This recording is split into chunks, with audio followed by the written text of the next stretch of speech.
Hi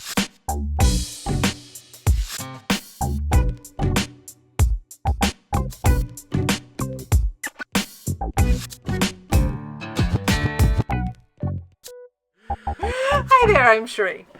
And I'm Chris. And we're with the Mobile Internet Resource Center. So today we're going to talk to you about picking a carrier and the differences between the four major carriers in the United States of America. Which are Verizon, AT&T, T-Mobile, and Sprint. Now, if you're stationary, living in one place, or even if you're just parked in one place for an extended amount of time, the choice is pretty easy. You can ask your neighbors, you can look at coverage maps, you can go look at user-submitted reports, and figure out what is the best carrier in that area. But if you're a traveler, the best carrier in any given area is going to change. There's no universal one best across the entire country. So you've got to do your homework to find the carrier or combination of carriers that strikes the perfect balance for your travel needs. Now, the biggest change in the cellular industry in the last years, and it's the beginning of 2017, is all of the carriers have introduced unlimited data plans. Yay! Sort of. But the problem is you have to put quotes around that word unlimited, because each of the carriers has their own definition of what unlimited means, and they all have some limitations. Now, this video, we're not going to go into the specifics of what those differences are, because they're going to change. But we do have a full guide at mobileinternetinfo.com/unlimited, link right down there, where you can go keep up to date on that, because we keep that guide constantly updated. Now, instead, what we are going to do is go into the high-level view of the strengths and weaknesses of these four carriers. Now, you might be wondering, well, I've heard about other carriers than these four, and I see them advertised, and I see their brands and their phones and their stores. The important thing to know is there are only those four nationwide carriers. The others are either regional carriers, which only have local service, even though they claim nationwide it's roaming only, and they will cut you off if you're out of your regional zone too long, or there can be resellers or mobile virtual network operators, also called MVNOs. And what these are companies that have partnered with the carriers to resell their services under their own brand. And so you kind of have to know, when you're going to something like Straight Talk or Cricket Wireless or anything like those, what carrier is actually behind the scenes, so that you're getting the network that you want. But let's get into these carriers. How do they stack up? All right, let's start with Verizon. Big Red. They have the largest nationwide coverage map, so thus they tend to be the first choice of RVers and cruisers who are traveling outside of metro areas. If you're going out to the west or you're going into more rural areas, they are the network that's most likely going to be keeping you online.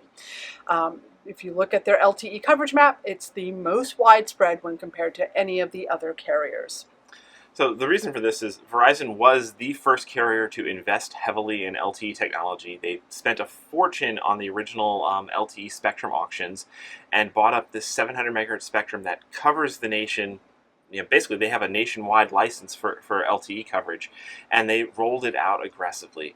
The downside of this is, because they've got such a reputation for having amazing coverage, is they have now the most congested network. It's kind of spread thin. It was a little bit, they pushed a lot of new technologies out, but they've been fighting to stay ahead of this massive, massive user base, particularly once they rolled out, dragged kicking and screaming into bringing back unlimited plans. Their network is kind of overloaded and suffering.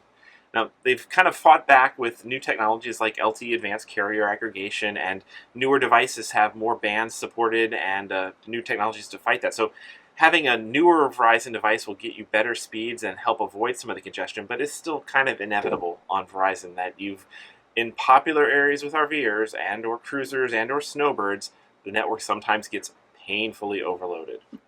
Now, the ways to get a Verizon plan are, of course, direct with the carrier. They have postpaid plans that include a tiered data cap, so you pick how much data you want and all your devices share it, or they have their new unlimited data plans. Make sure you look into what the caveats are of those unlimited data plans. There are a lot of them. Fine print.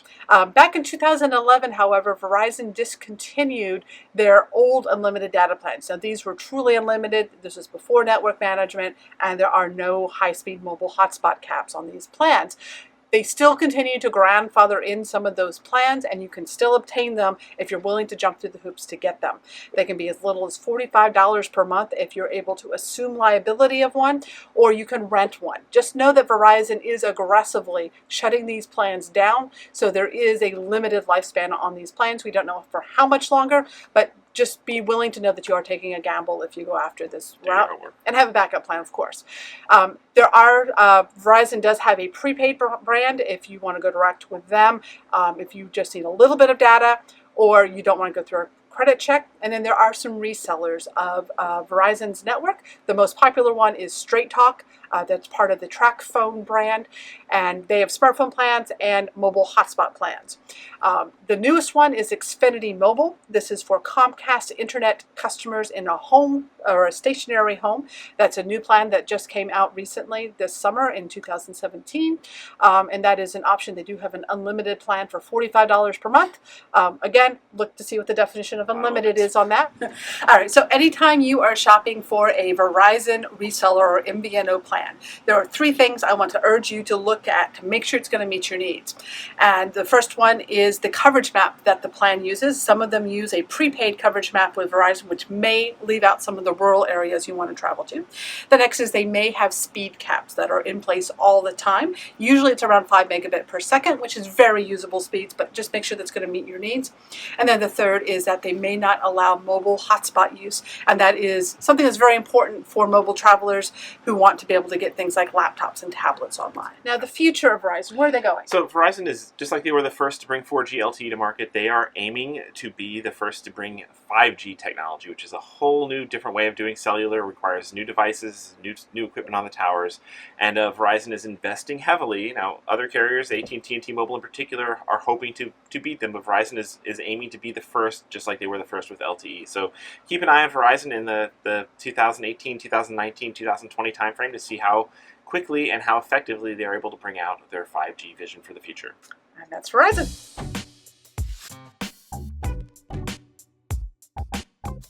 Okay, AT&T. The Blue Network. They are coverage-wise second to Verizon, but they are quickly becoming a primary choice for many RVers and cruisers. Now, when you look at the coverage maps and you compare them to Verizon's LTE network, they're clearly in second place, but they do have some strong spots as compared to Verizon, notoriously known for places like the Everglades, West Texas, and Alaska.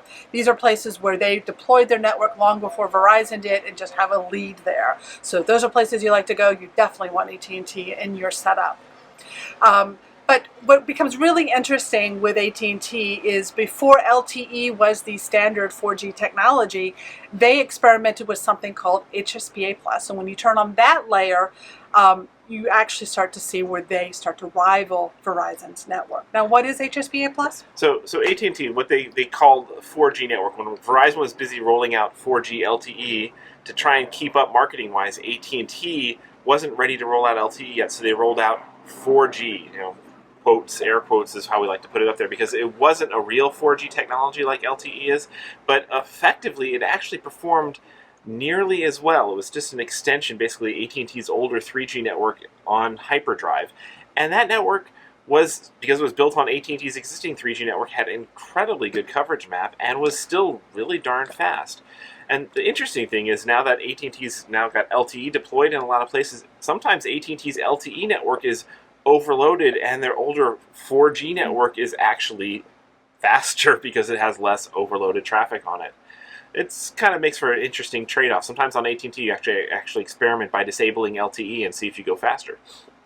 Now, AT&T has a bunch of different frequency bands, so it's really important to have equipment that picks them all up. Right, so AT&T, because they didn't have the same nationwide license that Verizon did, they've kind of had this patchwork of a little bit of spectrum here, a little bit of spectrum there. Some of it's all on various different frequency bands. So having a newer AT&T device that supports all the huge collection of bands that AT&T is trying to deploy their network on, including like band 12, band 17, band 29, band 30. They're going to be doing stuff on band 66, band 5, band 4. So AT&T's got this hodgepodge network. It's not at all simple. Having the latest possible devices that supports it will give you the best possible coverage and speeds on AT&T. It's kind of like playing bingo and having a bingo card with lots of bingo cards. Yeah. Now, to get a plan with AT&T, you can go direct with the carrier, and they offer 3 options that are very compelling. One is their own unlimited plans. You want to go with the Unlimited Plus plan at this time. That one gives you the unlimited 4G mobile hotspot use on data-only devices, but not on smartphones.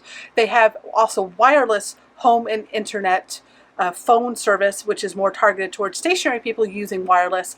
And those plans can be very compelling because they include more data, but not unlimited.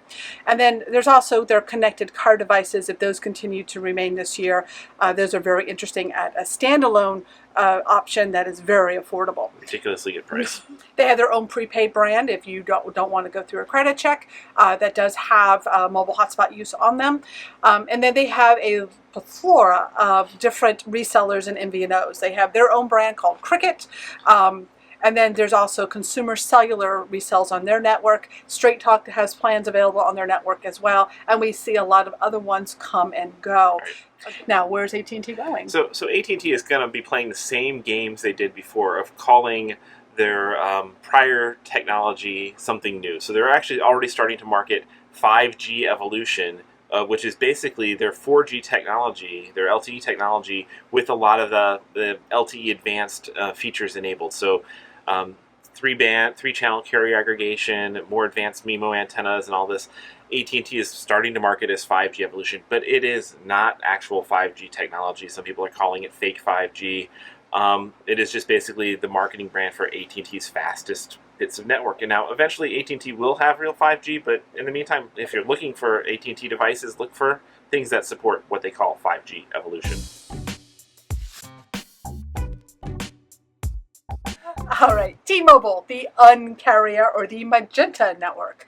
And they are the carrier to be watching right now and one that we have had a close eye on for the last couple of years. But in terms of coverage map, they are still a solid 3rd place behind Verizon and AT&T in terms of how far they go outside of urban areas. But this is something that is rapidly changing, and here's why. Okay, so we used to refer to T-Mobile as not mobile just because their coverage map was so limited and just really they had great speeds in core areas, but you couldn't go far. Now, that's because T-Mobile had spectrum that was short-range cellular spectrum, but they've been buying up long-range spectrum and expanding rapidly. So first off, over the last few years, they've been doing what's known as LTE Band 12, or they marketed it as extended range LTE. And this was basically put them on the same basic technological footing as AT&T and Verizon as far as long range. And they've been buying up LTE Band 12 in a lot of areas. But it did require anybody who wanted to take advantage of it to get a new phone or a new hotspot or new mobile device that supported Band 12. Once you did, suddenly you got a lot more T-Mobile coverage. Still in 3rd place, but they had a ways to go. Now they've actually were the big winner in this past year's auction of a whole bunch of UHF channels that are being turned into cellular spectrum, and T-Mobile invested heavily in this 600 megahertz spectrum. And now, theoretically, it would take several years for these TV channels to shut down and the spectrum to hand over to T-Mobile, but they've actually been fast-tracking it and paying the channels to move quicker. And they've already, here, summer 2017, just announced they've turned on their first 600 megahertz network, and that by the end of 2017, this will help them have coverage that rivals even Verizon. But the catch is, there's not even a single phone out yet, no devices anywhere other than in T-Mobile's lab that supports 600 megahertz. So everything is already obsolete. If you want to be able to take advantage of this amazing new coverage map, you'll have to get a new device later in 2017 or 2018 that supports 600 megahertz. Now, for obtaining a plan with T-Mobile, of course, you can go direct to the carrier. What we like most about T-Mobile is they have implemented a lot of policies over the last couple of years in their Un-carrier moves that have shooken up the industry because it's forcing all of the other carriers to react. This is why we now have no contracts. Unlimited data. A lot of the other features and video streaming and things like that that now all of the carriers support. So we continue to watch them. Now, on their current plans, they have their One plans, which are all unlimited plans, post-paid. our favorite one right now is the Unlimited Plus International, which is the only unlimited smartphone plan on the market right now that has unlimited 4G mobile hotspot use, which is really important. But the carrier does not have a mobile hotspot device with unlimited data. You can only get those with tiered data. Seniors also now get special discounts with T-Mobile if you're over 55 years old, which is super cool. They also do have their prepaid brand. They have their own internal prepaid. They got several different flavors of it. Plus, they have their Metro PCS prepaid brand. So it gets really complicated when you're talking about T-Mobile prepaid, and you really need to compare the differences between each of those plans to make sure it will meet your needs. Some of them, they do have some MVNOs and resellers that come and go all the time.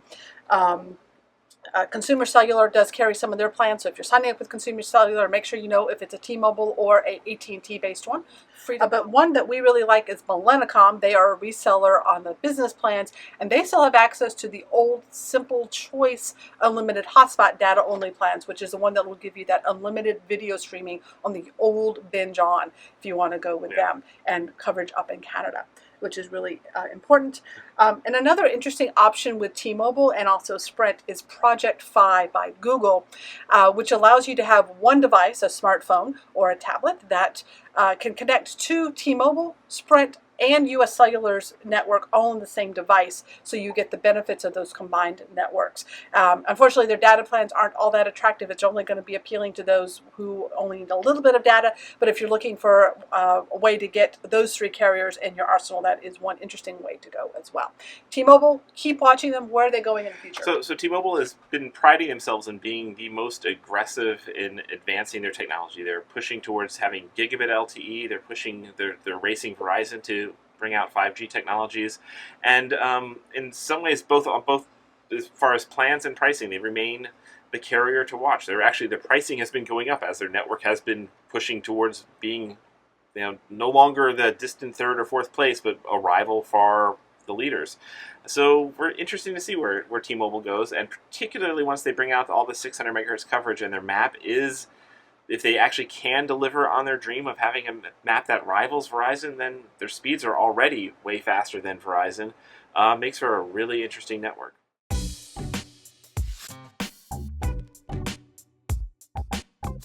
Hey. Finally, Sprint. The yellow carrier. Now, Sprint's coverage map is in a far distance fourth place as far as nationwide coverage. So for RVers and cruisers and other travelers, they tend to only be useful for those sticking to urban areas or traveling along the interstates. If you're going much outside of that, Sprint is not often going to be a carrier that you will choose or find yourself using all that often. So kind of the reason behind this is Sprint is just kind of the oddball carrier when it comes to technology. They use 3 different LTE bands that none of the other carriers use, and their technology was never really built out for long range. It was built for speed, and then Sprint never really, being in fourth place, they've never had the money to invest in building out their network fully.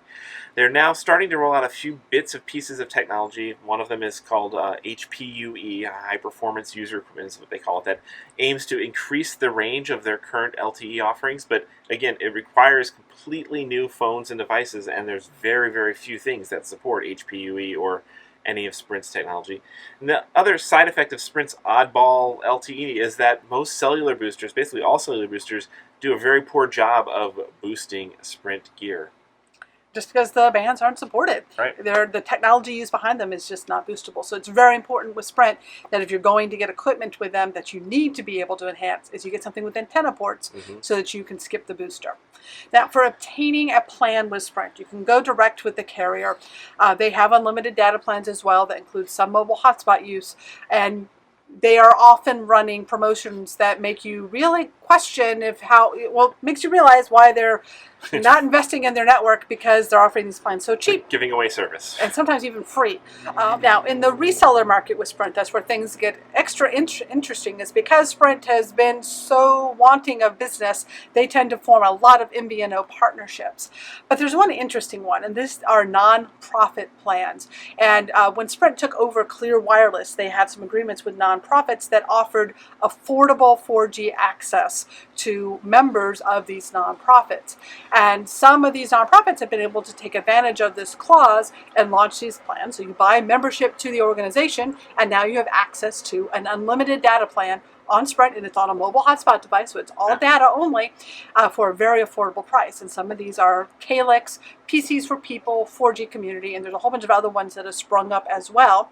And you can get unlimited Sprint service for as little as $10 per month. Now that makes them appealing to keep in your arsenal. So it's a great backup. When you're in some place that Sprint is fast, it can be very fast. Now there's also a bunch of other MVNOs. Some of the most notable ones are Virgin Mobile, there's Boost Mobile, and then of course Freedom Pop is also originally was based on the Sprint network. There's also Karma still lingering out there, and we see a bunch come and go with Sprint all the time. And of course, if you want to combine T-Mobile and Sprint and US Cellular into one device, Project Fi remains an option for them. Google's Project Fi. Yeah. So what is this feature of Sprint? So Sprint is made it very clear that they are up for sale. So they've been investigating being bought with or merged with T-Mobile. They've actually investigated being merged with one of the cable companies to become the cellular division of a cable company, and all this basically future for Sprint is going to be them becoming something else and merging with somebody else. The raw potential is there. Sprint actually owns more raw spectrum than even Verizon or T-Mobile or any of the other carriers. They have an incredible wealth of spectrum. It just needs a massive investment to bring it out, and to bring it out with wide-ranging coverage nationwide. So keep your eye on Sprint, but they've always been better on paper than in reality for years now, and nothing seems to be changing anytime soon. Wrap up. Now, the cellular industry is constantly changing, and Constantly. I can almost guarantee you as soon as we publish this video, there's going to be a change that makes something we just said obsolete now. So make sure that you are keeping up at mobileinternetinfo.com/4-carriers. I'll put that link right down there. And maybe it'll become 5 carriers, so that things do change. Or 3. Or Who knows? 3, yes. But any changes to the plans, the descriptions, and our top pick for plans will be published in that guide, and that is a completely free guide. Videos like this one and all the content that we provide, we are super proud and blessed that we are community funded. So our premium members, our mobile internet aficionados, are who fund us to keep on top of this industry, write our guides and news stories analyzing this for travelers. If this is a topic that is of interest to you, keeping connected on the road, please do subscribe to our free newsletter. Come over to our free Facebook group for discussions.